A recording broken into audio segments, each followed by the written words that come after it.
on se aina haikeeta, kun niinku päättyy tällainen parin viikon intensiivinen rupeama, mutta hyvälle tuntuu.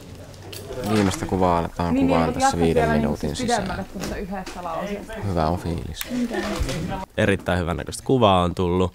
Niin kuin Markus tuossa sanoikin jo, että siinä vaiheessa sitten kun päästään aamuyöstä Helsinkiin, niin Markus menee sinne muikkelonsa viereen ja mä suhasen siitä vielä kallioon, niin siinä vaiheessa voi olla vähän tyhjä olo ja seuraavana aamuna voi tuntua vähän oudolta, kun ei tarvi herätä aamulla kuvauksiin. Ääni. Käy. Juokseva 557.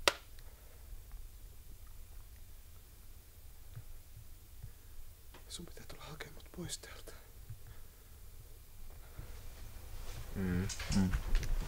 Onko äänellä kaikki tarvittava?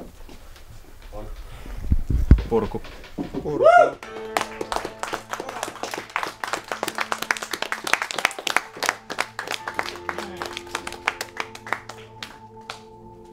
Siinä oli elokuvan viimeinen kuva. Eli siirrytään seuraavaan elokuvaan. Siirrytään seuraavaan elokuvaan. Kiitos. Kiitos Antti. Kiitos. Herra Jumala. Ne oli kyllä kivoimmat kuvaukset ikinä.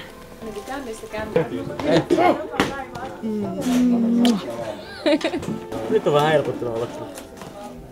Vähän helpottunut. Väsynyt, mutta onnellinen. Hei. Mä tein sen, me tehtiin se. Pitäähän siinä vähän uuden vastavirtaa, että mitä oli tää leffa tehty. Kyllä, oli se aika kova taistelu. Ei vielä osaa oikein kuvailla niitä tunteita, mitä on tämän leffan kuvaamisen loppumiseen. Siitä on noin 2 minuuttia.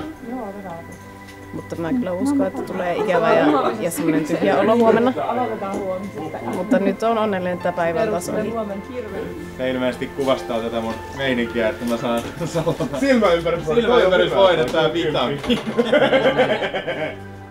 Kyllä niin jotenkin vähän itselläkin semmoinen tyhjyys nyt iski tossa, kun tajus, että toi on viimeinen kuva.